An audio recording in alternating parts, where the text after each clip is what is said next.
जनतेच्या नेतृत्वाचा नायक फक्त बाबा नायक।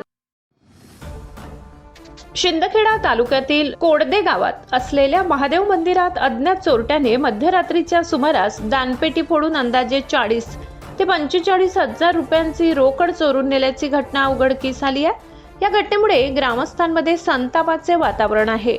मंदिर परिसरात बसविण्यात आलेल्या सीसीटीव्ही कॅमेऱ्यात संशयित व्यक्ती दानपेटी फोडताना स्पष्टपणे दिसून आली। सकाळी मंदिर उघडल्यानंतर दानपेटी उघडी व रोकड रक्कम गायब असल्याचे लक्षात आल्यावर मंदिर व्यवस्थापनाने सीसीटीव्ही फुटेज तपासले। त्यामध्ये एक व्यक्ती रात्रीच्या अंधारात मंदिरात शिरून दानपेटीतील पैसे काढताना दिसत असल्याचे आढळले। सीसीटीव्हीच्या आधारे गावातीलच ऊसतोड काम करणाऱ्या एका संशयित व्यक्तीवर संशय व्यक्त करण्यात आला।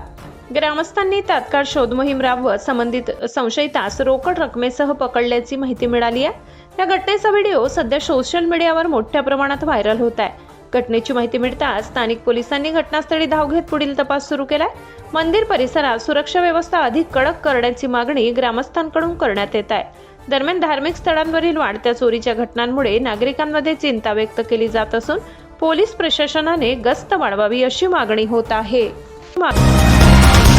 जनतेच्या नेतृत्वाचा नायक फक्त बाबा नायक।